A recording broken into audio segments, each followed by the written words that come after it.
Another day, another day. I don't know.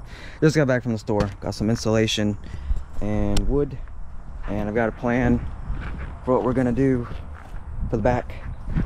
So I initially thought that I couldn't use the skill saw, but I'm gonna do the skill saw, and it's just gonna have a little bit of a, I don't know, 1.5 inches left of that old siding, and I'll just put a big piece of trim over it.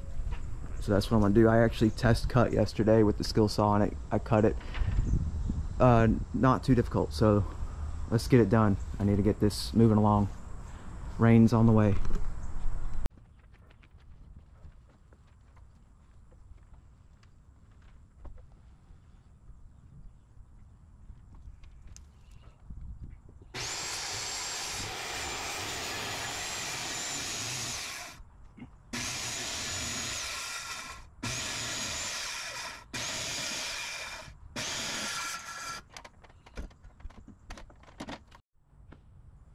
I was going to put the mask on before I started, but forgot.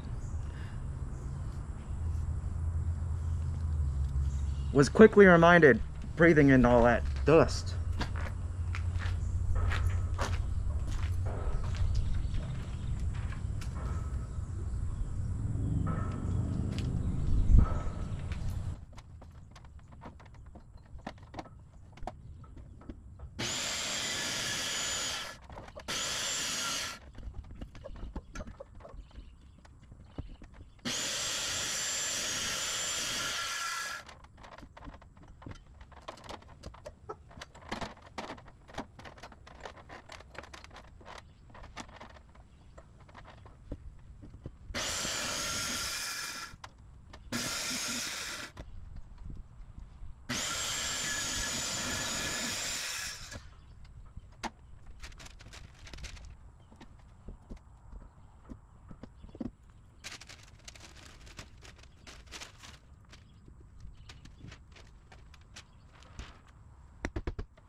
Part of the issue is there's nothing to pry against because they didn't put this back correctly. There's no boards going up vertically to attach all that correctly, so there's very little to pry against. That makes it just ridiculously stupid to try to get apart.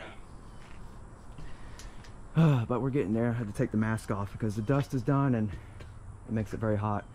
And of course that piece dropped right on my foot in the same exact spot that I just dropped a sheet of plywood on this morning. Exact same spot right here. So that feels fantastic. But we're halfway done. I mean, more than halfway done. This one's about to come off. I'm gonna go get some of this dust off my face because it keeps falling in my eyes.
Alright, with this opened up I can show you. So when I insulated this place, I only had access via way over there.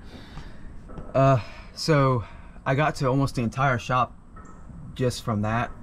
Like this whole area out there is done, is good, but this corner, 1, 2, 3, 4 rows I couldn't get to without trying to crawl through, and this is a very shallow, very shallow, not easy to crawl through, especially hauling giant insulation bats. So figured while I have this side off, easy access, I'm gonna finish this off, throw insulation up here, so that way I'll be fully insulated everywhere. So let me get the insulation up here and I can toss that in.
All right, not sure how much the GoPro got because it turned off at some point, but I bet y'all didn't realize that gutters actually serve two functions. They move water and they move insulation.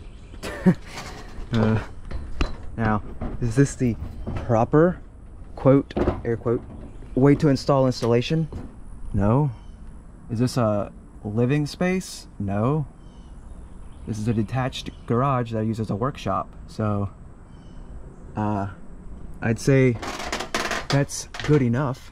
This is R19 24-inch bats. And what I have over there's some R30 over there, and that stuff, you just don't need that much in a non-living space area. So R19 is good enough. Plus this stuff was like half off on clearance for some reason. So worked out perfect.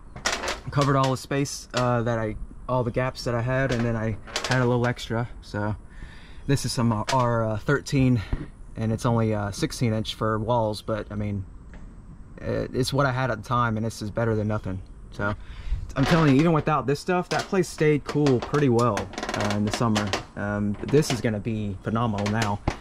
So now that I've done that, I guess I can start getting ready to put my braces on here and get this shored up to where I can start putting sheathing on in a little while. I've got to move all the scaffolding out of the way after I do that and pull all this siding off, and then I can start putting sheathing on the bottom run first, and then I'll do the top, which will be the hard part. All right, I got all my pieces cut and in place. I've got to nail them on now. I've got this one I just finished cutting. It's the one that goes in the middle. So let's get them nailed up there so that we actually have a proper structure to attach to.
Well, structure's there now.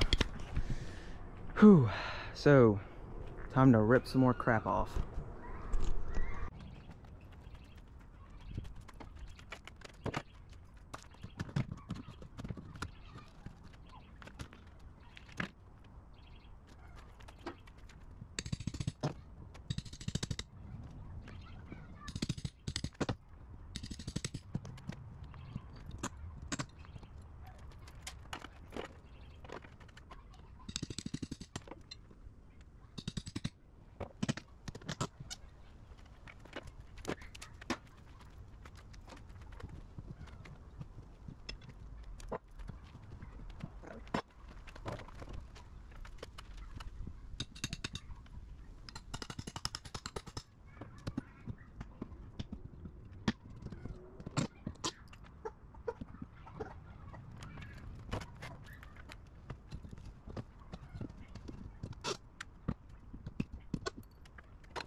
I got the whole area cleaned up, swept up, all the nails removed, and it's a little rough. I mean, practically every stud has termite damage on the bottom, which is not severe on every spot, but I kind of want to put cripples on most of these, at least 30 inches up. I mean, obviously this was stuff that was already here that they just patched over, because here's one that they added because both of these bottoms were just gone, and they just added that. They couldn't even put a decent size stud, you know, 30 inches up. They did the bare minimum, which is, I mean, that's not the bare minimum in my opinion. In my opinion, the bare minimum is the 30 inches up, so that you've got plenty of solid wood that you're attached to up here. Because I mean, there's still some termite damage up here even. So that's doing practically nothing because it's just only attached in the shit zone. Excuse my language, but that's doing practically nothing anyways. You need more coming up. Yeah. Everything that I've seen with this building that these people did has been extremely stupid and incorrect every step of the way. Like I had to add all those because those weren't put back when they redid this side. So now those are in place. You actually can attach your sheathing and your siding properly all the way up and down, so that they get a good attachment. Of course, they didn't add sheathing when they redid all this, so that's a big issue. But yeah, you can kind of see the water line that was coming. Sometimes water would soak in between those two separate pieces, because apparently they had already replaced the bottom piece because that had rotted out once before. I mean, who knows? They've been patchworking this whole thing together multiple times because they have no idea what they're doing with a concrete slab like this. I actually cut this groove in this slab when 6 months after I moved here, because you can't have a wall like this with a slab that just continues, because the water, all it does is pool against that wall and absorb in, pool and absorb in, dry and wet, and that's what does, well, lots of rot damage, but it also attracts termites, which is what kept happening to them here along this whole wall and that wall too. So I cut this trench in so that water could drain and not just continuously flow against the wall. It's still an issue because, you know, when rain comes over here, it's gonna hit here and soak underneath. But when I did this trench, it stopped like 95% of the problem. But you know, like I said, I knew the problem was still existing in this state, and you know, this just goes to show it. So I'm sitting here cleaning up other people's messes. You know, some people just should not be working in the construction industry at all, or, you know, renovation industry, whatever you want to call it. Any type of home build work, you shouldn't. Some people just should not be working in it. You need to take pride in what you do and do stuff correctly, and this is not correct. So that's what I'm doing, is I'm correcting all this. So yeah, we've got this side is good now. I still got to put the trim on and stuff, but I mean, this side could get water on it now and it would be fine for a little bit.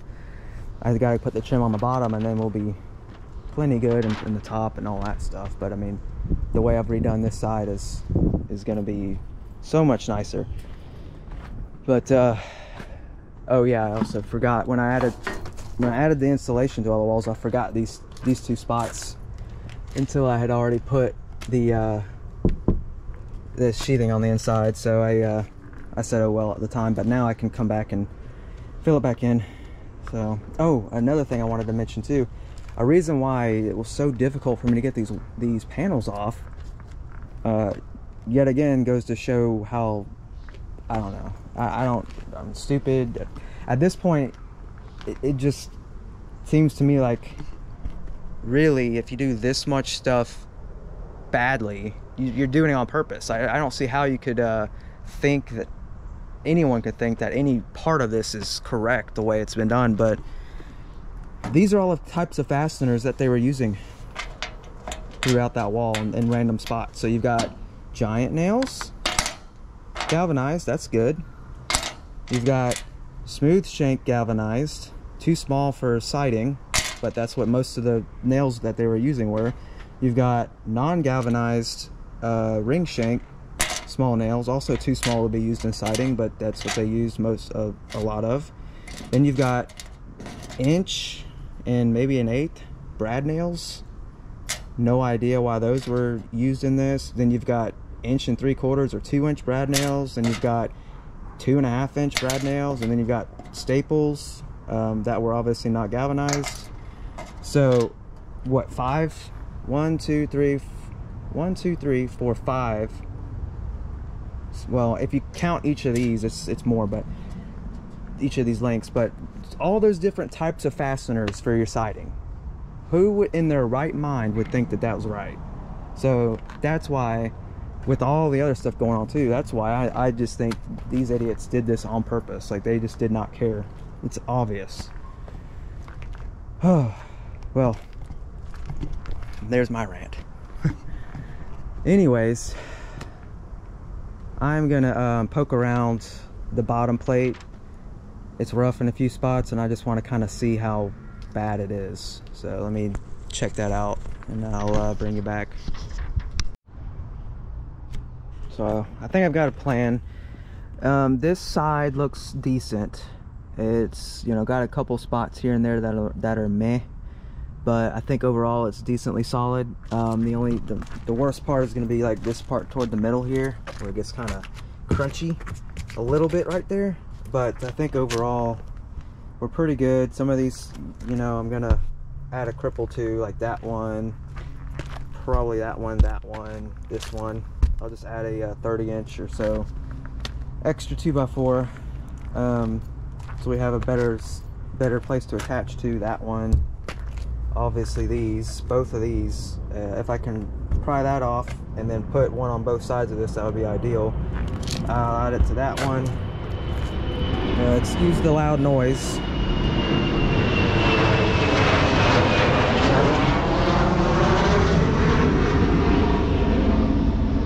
Alright, now that that's over, this is the side that gets kind of iffy. Not sure if you can tell. The bottom plate looks a little iffy. It's kind of solid here and there, and then this end is really bad though. And then of course the corner is just gone. I kind of picked at that with the hammer, and it's just gone completely. Really, this one, that 2x4 is halfway gone. It's practically gone. There's no support at all on the corner end. Also, in case you haven't noticed, we go over the edge of the concrete here by like 1 inch. So another one of those things, you know, I don't know why that was done, but that was possibly original to the building. I don't know. I mean, I don't know that I could blame that on recent people, but that's not right. But that's not getting changed. I mean, you're talking rebuild this, take the whole wall out and move it over 1 inch. Okay, that's a little extreme for me right now. So, but at any rate, I am gonna have to rebuild this corner, just like the other corner, which means I gotta take this first side of this piece off on this side, which I really do not want to do right now, because I was hoping to get a break after getting these two sides done. And now I'm gonna have another wall open. Not ideal. This is some tough work, especially when it's 100 degrees every day. Yeah, I'm gonna have to take the first panel off, and then I gotta get that. I mean, I technically don't have to get the whole stud out, but I kind of want to, just to replace the whole thing. 2 brand new studs there. Probably just go ahead and do treated again like I did on the other corner. But the big problem is that the bottom plate there is halfway gone, and I'm sure this other half is not too great either. But at any rate, I've got to I'm not going to dig into that yet, because I want to go ahead and get at least half of this wall covered in case rainstorms happen or whatever. I don't have like an entire wall that has to be covered. And so I think what I'm going to do is I'm going to hold off on anything on this side for right now. and I'm gonna switch gears and get to back over to this side. I'm gonna pull this Tyvek back, and I'm gonna go ahead and start throwing OSB on here. Well, actually, I'm gonna put those cripples in, like I said, and then I'm gonna throw some OSB on here, and then I can get the Tyvek done to halfway point, and that way I'll at least have this side halfway done. I'm gonna do the top as well when I'm doing the bottom, so I'll do the bottom first, and then I'll get the tops done, which will take some time because, you know, that requires measurements and cutting. The bottoms are easy, you just stack them and rack them, you know. One thing after another with this place, I tell you. All right, let's get moving. Let's get moving on this OSB.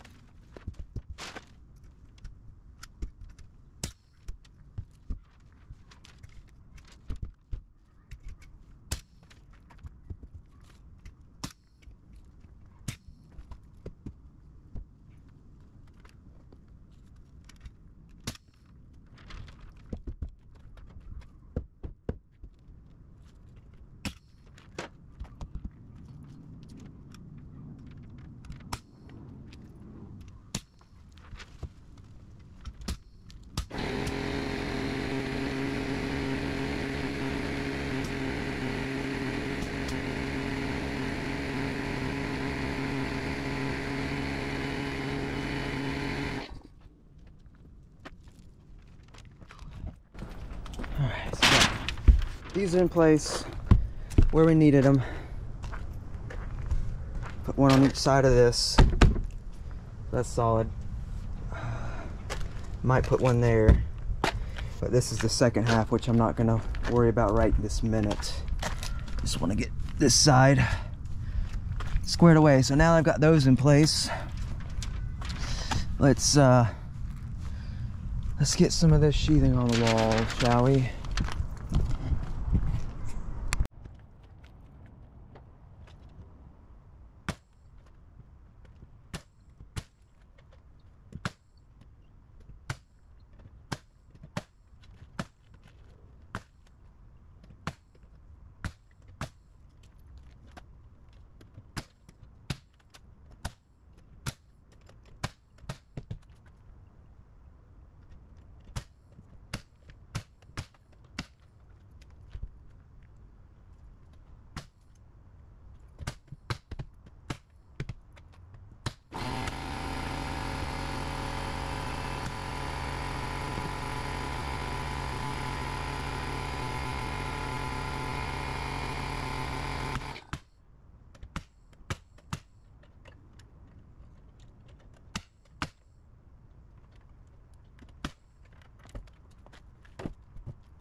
All right, first half is on the bottom. I got the wrap attached, and of course we're going to overlap that with fresh wrap once this side is ready. I guess now it's time for the top pieces. I bought some drip edge flashing to see if it would kind of work here, and got excited for a second because it would actually be perfect here, but here it goes further in, so nope. And I had some wider flashing that I tried already, and it was too wide, because see, it's just an impossible situation, because you see this smaller flashing would be perfect down here, but it can't handle anything wider, otherwise it's just gonna block off this edge entirely. And then of course down here it's not wide enough, so it's just without doing a cobbled together mess of different types and sizes of flashing, it's just an impossible situation. I'm just gonna have to like I discussed, I'm putting a lean-to on here, so that's just the only way to prevent this from being an issue, because the flashing is just not going to work. Not the best, but I'm just trying to, you know, fix the situation that was already here. So Flashing, unfortunately, nope. Anyways, I did mark my studs like I discussed on the other wall, and the only difference is I marked where the cripples were with a shorter line, just so I knew that's where I wanted to nail when I'm lower, and then once I was higher I could go transition over to the rest of the or to the full stud, I should say, because if you nail to the bad stud down here, it's just useless because of how damaged they were. I mean, it might hold a little bit, but it's not going to hold that great. So these are all solid now. Yeah, I guess let's I really don't want to move on to the top ones, and I really want to get this whole bottom done because I just want to have this done. But I'd have to move my whole setup and everything to get to that, and then move it back out to continue this. So let me take a water break and think about it.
You ran out of battery, but you didn't miss too much. I just put this, so I cut it 2x4 in half, and I just screwed it with the 3-inch construction screws to the rafter. That's because I had to cut the old siding with the skill saw, and that's as high up as I could go. So basically that's preventing me from nailing directly to the rafter like you normally would. So I just screwed in these pieces so I would have a place to nail into up there. So it's proper, will be attached pretty well, especially with the extra studs I added. So, and then to get in to this really tight, close area, I just had to use my really long drill bit extension. So now I can finally start cutting pieces. I've got these 3 pieces that I measured, and I'm gonna cut those now.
Well, there's half done. Looks good. Man, I may have to have an open wall overnight. It's getting late. It's 5 o'clock.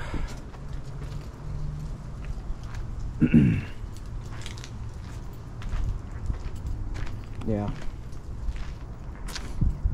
It's about time for some dinner. Let me see if I can, I guess, get some house wrap on. It's already so late though.